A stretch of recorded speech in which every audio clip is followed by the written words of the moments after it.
होना चाहिए, चाहे वो लड़की हो या लड़का हो, अमीर हो या गरीब, सबके लिए एजुकेशन होना चाहिए। Education is as necessary as oxygen. किसी को पूछ के तो नहीं है ना कि ऑक्सीजन किसके लिए नहीं है। तो थोड़ा हमको भी इधर आने में टाइम लग गया, बट यहाँ देखने के बाद एक चीज़ तो हमने डिसाइड किया, अभी अपनी टीम से बोल रहे थे कि भाई मेरा रेगुलर ट्रिप रखना गुवाहाटी के लिए, हम यहाँ हमेशा आएंगे। मतलब वो क्या है ना कि कोई बीमार पड़ता है तो उसको दवा देने की जरूरत है, डिटॉक्स होने की जरूरत पड़ती है। कई बार डॉक्टर कहते हैं नेचुरल इन्वायरमेंट में जाइए, हमारे लिए सबसे अच्छा हम अपने गुवाहाटी सेंटर आ जाया करेंगे। यहीं पे एकदम नेचुरल एकदम चीजें रहेंगी यहाँ, और उसी बहाने आप लोगों से मुलाकात भी होती रहेगी और पढ़ाई भी चलती रहेगी, है कि नहीं। यहाँ पे पीछे नहीं रहना है किसी भी सेक्टर में। हाँ, एज हम तो एक होल इंडियन के नाते हम ये हमेशा कहते हैं कि हम लोगों ने अपने नॉर्थ ईस्टर्न स्टेट के साथ कहीं ना कहीं एक सौतेला सा व्यवहार कर दिया था।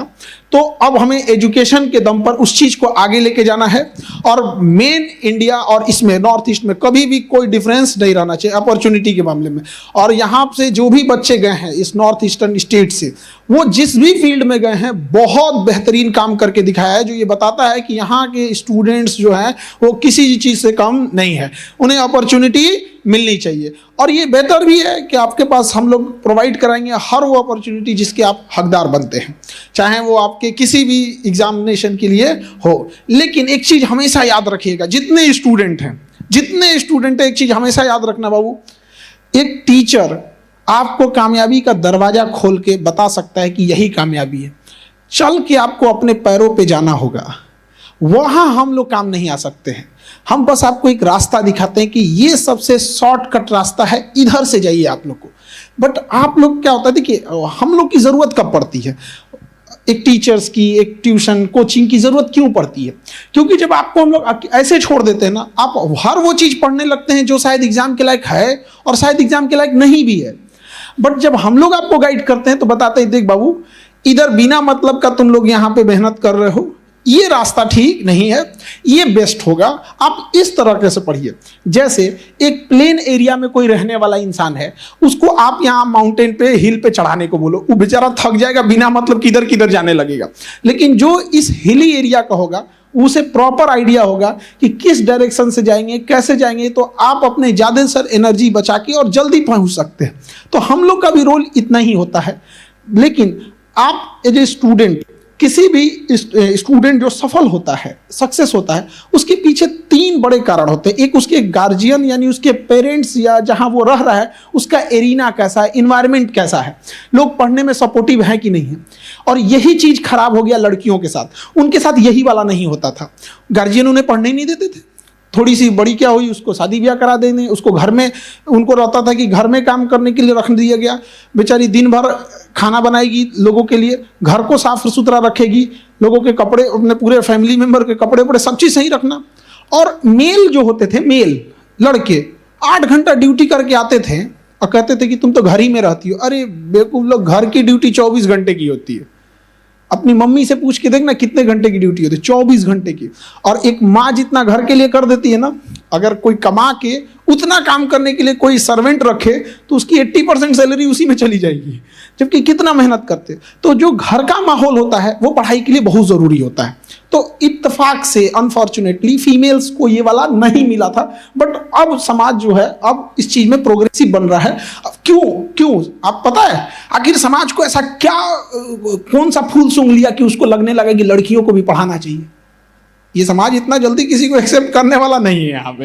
हाँ, सुकरात को जहर पिलाने वाला समाज, गांधी को गोली मारने वाला समाज, ईसा मसीह को सूली पे टांगने वाला समाज, सीता मैया पे उंगली उठाने वाला समाज, उनको अग्नि परीक्षा पे बैठाने वाला समाज, आखिर इसको हुआ क्या कि नहीं, लड़कियों का भी डेवलपमेंट होना चाहिए, उनका भी एजुकेशन होना चाहिए। इतना आराम से तो नहीं एक्सेप्ट किया होगा, कुछ ना कुछ तो हुआ होगा।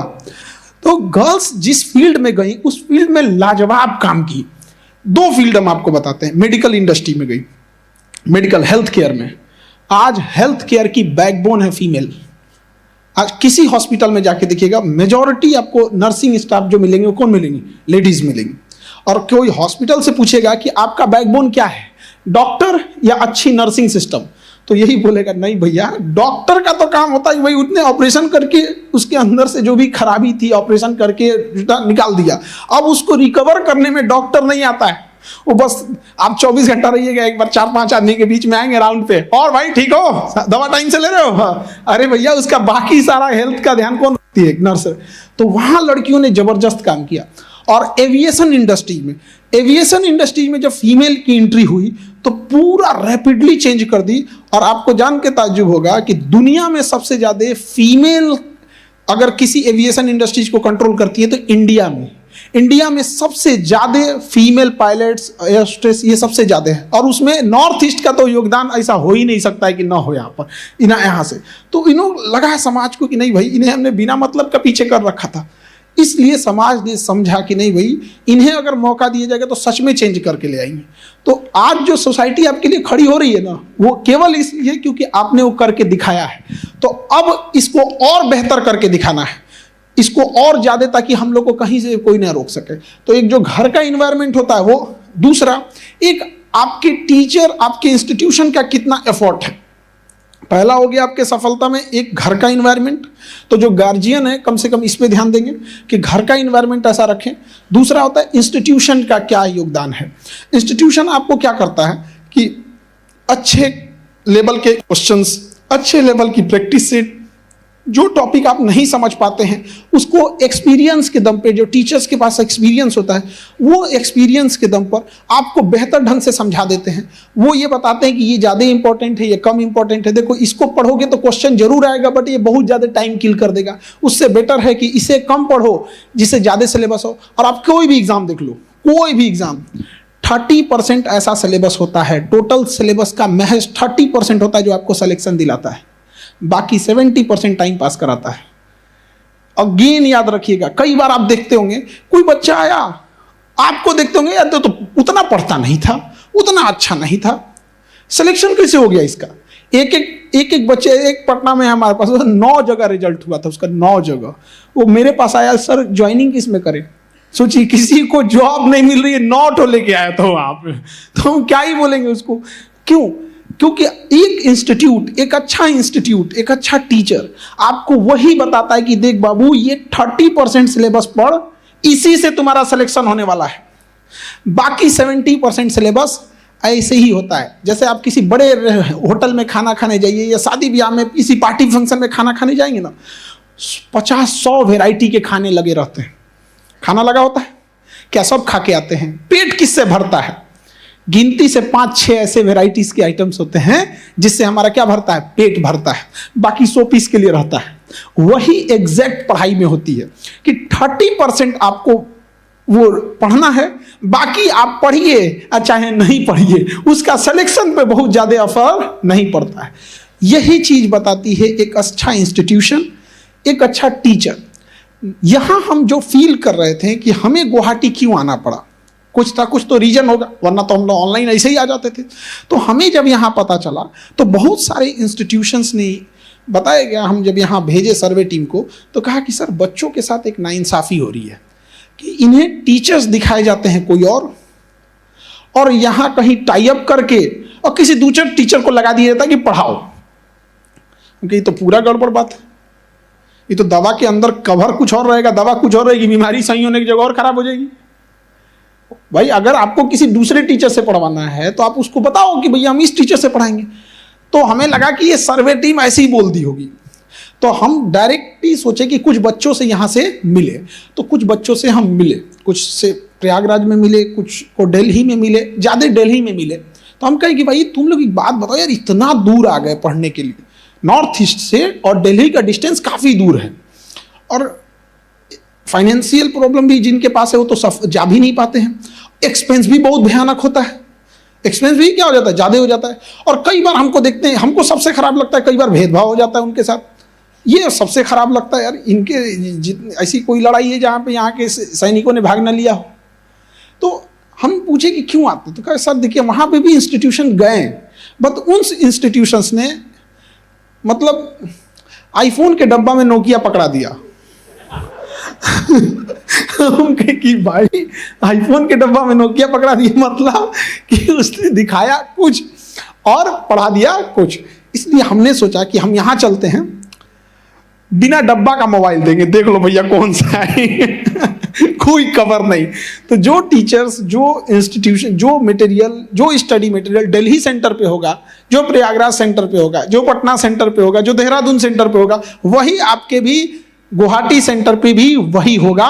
रोटेशन में वही टीचर आएंगे। अब आप ये नहीं कह सकते कि हमें दिल्ली वाले टीचर वहां हैं, यहाँ नहीं है। समझ में आ रहा है कि नहीं आ रहा है?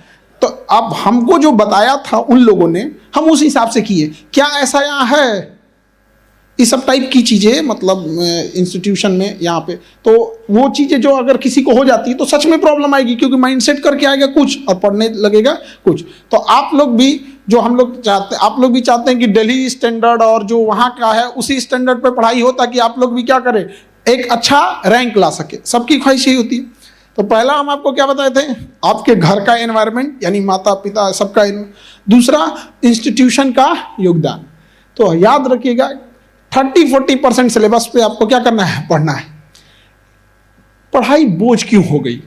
कुछ तो रीजन होगा कि दुनिया बोलती है, माता पिता बोलते हैं कि बाबू पढ़ सब लोग बोलते हैं बाबू पढ़, बबनी पढ़, लेकिन न बाबू पढ़ने का नाम लेता है, न बबनी पढ़ने का नाम लेती है। आखिर रीजन क्या है भाई? भाग क्यों रहे हो इससे? है कुछ तो रीजन होगा, है कि नहीं? सबको पता है कि पढ़ने से ही सफलता मिलने वाली, सब लोग सक्सेस होंगे। किससे? एजुकेशन के दम पे। दूसरा कोई तो रास्ता है नहीं। तो आखिर क्या रीजन होगा, क्यों भाग रहे हैं लोग? तो समझिएगा ध्यान से क्या होता है। कई बार टीचर्स जो होते हैं उनका स्टैंडर्ड और थिंकिंग लेवल ज्यादा होता है। जैसे आप सब 10th पास करके आए, लगभग सब 10th पास करके होंगे, लेकिन अगर आपसे कहा जाएगा क्लास 5 के बच्चे का क्या प्रॉब्लम है, आप नहीं समझ पाएंगे। वो आप कहेंगे ये गधा कहेंगे, इसको इतने में भी नहीं समझ में आ रहा, इसको टेबल्स नहीं याद हो रहे हैं, इसे एलिफेंट की स्पेलिंग नहीं पता हो रही है, पूरा बफेलो है। दिक्कत ये उसको बफेलो की भी स्पेलिंग नहीं पता चल रही है। बट आप समझिए, आप जिस स्टैंडर्ड पे हैं उस स्टैंडर्ड पर वो बच्चा नहीं है। तो होता क्या था ना कि कई बार टीचर्स को ये लगने लगता था कि जितना स्टैंडर्ड उनका है उतना एक स्टूडेंट का है। तो ऐसा नहीं होना चाहिए। टीचर्स को उस स्टैंडर्ड, टीचर के पास नॉलेज ज़्यादा है, उसको आराम से समझाया था कि स्टूडेंट समझ सके। इसके अलावे टीचर्स लोग में कई बार हम देखे हैं कि जो 30% मेन कोर सब्जेक्ट है, मेन फोकस एरिया है, उस पर फोकस कम करते हैं, और जो बाकी का सिलेबस है जिससे सवाल ना के बराबर आते हैं उस पर बहुत फोकस करने लगते हैं। तो बच्चों को समझ में नहीं आता है पढ़े किससे। तो बच्चे जब पढ़ने लगते हैं, अब जो सवाल बनाने जाते हैं, चाहे वो प्रैक्टिस सेट बनाए, मॉडल आंसर बनाए, या प्रीवियस ईयर का PYQ बनाए, उनको लगता है यार हमने इतना पढ़ा था, क्वेश्चन क्यों नहीं बन रहा है। तो मोटिवेशन क्या होता है उनका, डाउन हो जाता है। तो आपको ये समझना पड़ेगा कि आपको ज़्यादा नहीं पढ़ना है, ज़्यादा नहीं पढ़ना है। क्या पढ़ना है, कितना पढ़ते हैं, ये मायने नहीं रखता है। मायने ही रखता है कि पढ़े क्या है। तो वो चीज़ों पे ज़्यादा ध्यान देना। अदरवाइज में जब टाइम खत्म हो जाता है तो कोई फायदा ही नहीं है पछता के। क्या करिएगा? और याद रखिएगा कि जो ड्रॉप लेते हैं बच्चे, ड्रॉपर होते हैं, चाहे वो किसी चीज़ में ड्रॉपर लो, चाहे कोई JEE ड्रॉपर हो, नीट ड्रॉपर हो, या किसी का UPSC में ड्रॉप लेना है, UPSC का ड्रॉपर स्टूडेंट हो। ड्रॉपर को ऐसा लगता है कि हम नेक्स्ट टाइम कर देंगे, लेकिन नेक्स्ट टाइम पे उनका मोटिवेशन डाउन हो जाता है। नेक्स्ट टाइम पे मोटिवेशन डाउन होगा। याद रखिएगा, हमेशा जो फर्स्ट टाइम पे पढ़ रहे होते हैं उनका थोड़ा सा मोटिवेशन लेवल ठीक होता है। सेकेंड टाइम पे ना कई बार इंसान को अपना चेहरा छुपाना पड़ जाता है। कई बार लोग पूछने लगते हैं क्या हुआ क्या नहीं हुआ। तो ये एक अच्छा इंस्टीट्यूशन आपको गाइड करता है। कई बार क्या होता है कि हमारे पास अगर कोई बुकलेट आता है कि ये बच्चों को देना है, जैसे 100 पेज का आया, तो हम उनको 100 पेज का जो बुकलेट होती है पूरी टीम को लगाते हैं। हम कहते हैं इस 100 पेज को आप 40 पेज में करो, लेकिन क्वालिटी और जो उनका प्रैक्टिस लेवल होना चाहिए उसमें कमी नहीं आना चाहिए। तो ये कैसे होगा सर? हम कहे चल 40 मत कर, तुम 60% करके दे, हमको 40% बाहर करो। तो 40% बाहर होने के बाद फिर समझ में आता है कि जो क्वालिटी है, जो स्टैंडर्ड ऑफ क्वेश्चन है, वो तो कम नहीं हुआ। तो जब देखने के बाद फिर हम उनसे पूछते थे ये 40% बिना मतलब काहे मेहनत करा रहे थे उससे। हमें अगर उसे 2 ऐसे क्वेश्चन दें जिसमें 10 कंसेप्ट आ सके, या हम उसे 10 क्वेश्चन कराएं जिसमें एक एक कंसेप्ट आए, तो 10 क्वेश्चन पढ़ेगा तो उसको कितने कंसेप्ट क्लियर होंगे? 10। और उससे बेटर है ना कि एक ऐसा क्वेश्चन डिराइव किया जाए जिसमें ऑलरेडी 5 कंसेप्ट उसी में मिल जाए, फिर दूसरा बनाए जिसमें 5 कंसेप्ट, उसको कितना लगेगा? 2 ही क्वेश्चन। तो जब वो टाइम बचेगा ना, उसके पास रिवीजन करने का टाइम आएगा, तो वो 10 क्वेश्चन सॉल्व करने के टाइम भागेगा, अरे बाप रे बाप 10 क्वेश्चन बनाने हैं। और इसमें दो में से कहेगा चल एक भी बना लेते हैं। आप सोचिए, दो में से एक भी बना लिया ना तो कितना हो जाएगा, 5 कंसेप्ट उसका क्लियर हो जाता है। तो ये बहुत मायने रखता है, और ये सब चीजें आप अपने मन से नहीं कर पाते हैं, और ये एक्सपीरियंस पे भी डिपेंड करता है कि कौन टीचर कितने साल से पढ़ा रहे हैं। अब हम लोग के पास तो 15 साल 20 साल 10 साल इस टाइप के एक्सपीरियंस वाले टीचर हैं, तो उन लोग को यही काम करते करते बूढ़े हो गए लोग, उनको यही बताते बताते कि यहाँ पढ़ना है यहाँ छोड़ देना। तो 2 चीज तो हमने आपको बता दिया, गार्जियंस का यानी घर का इन्वायरमेंट और एक इंस्टीट्यूशन का रोल। तीसरा जो सबसे अच्छा आता है, सबसे बड़ा होता है, वो आपका रोल। आप क्या कर रहे हैं, नहीं समझे, आप क्या कर रहे हैं। हम खाना कितना भी अच्छा बना दे, समझ में क्या, खूब अच्छा क्लीन बनाए, हाइजीन बनाए, खूब अच्छा खाना बना के परोस दे, सामने वाला बोले व्रत है हम, यार क्या ही पहले बताता यार नहीं बनाते हम, व्रत बोल दिया है तो नहीं ना खाएगा वो। तो हम लोग की भी कोशिश, आप समझिए, हम लोग चाहे लाख मेहनत कर दे, आपको अच्छे कंटेंट्स ले आके दे दे, आपको दिल्ली कोटा, जो आज एजुकेशन के हब, अब तो कोटा रहा नहीं, मतलब तो कोटा धीरे जो सोसाइटी कैपिटल बन गया था वहाँ पे ना, कोटा में बड़ा खराबी हो गया था कि जो बच्चे टॉप करके आते थे, जो बच्चे ऑलरेडी क्रीम स्टूडेंट थे, उनको साइड ले गए, तुम पढ़ भाई, तुम पढ़, तू रिजल्ट देगा भाई, वो ऐसे भी दे देगा, बोर्ड टॉपर है, डिस्ट्रिक्ट टॉपर है, वैसे बाकी तुम लोग बिजनेस वाला है। हॉस्टल चलना है भाई, मेस चलना है, किताब की दुकानें चलनी है, फोटोकॉपी चलना है, तुम्हारा कपड़ा सिलाएगा, यहाँ पे बीमार पड़ेगा, इंजेक्शन लगेगा, पूरी इकोसिस्टम चला रहा है भाई, तुम चलते रहो यार। तो होता क्या था, वो तो रिजल्ट दिखते थे बट ये नहीं दिख पाता था। और उसके अलावे क्या हुआ कि इतनी हाई फीस थी, इतनी हाई फीस थी कि जब कोई लोन लेकर अपनी पूरी बचत का, सेविंग का पैसा खर्च करके, कुछ गिरवी रख के जब जाता है, उसके बाद जब वो फेल होता है तो केवल फेल नहीं होता है, वो साथ में डिप्रेशन लेके आता है। और जिस समय आपको खुले मन से अपनी पढ़ाई पे ध्यान देना चाहिए, एक इंस्टीट्यूशन पैसा ज़्यादा कमा सके, इस वजह से आपको फ्री में एक तो डिप्रेशन चिपका देता है। अब आपको लगता है कि अब हमको तो तैयार पढ़ना बहुत ज़रूरी है, यहीं से बच्चा और दलदल में फंसते जाता है।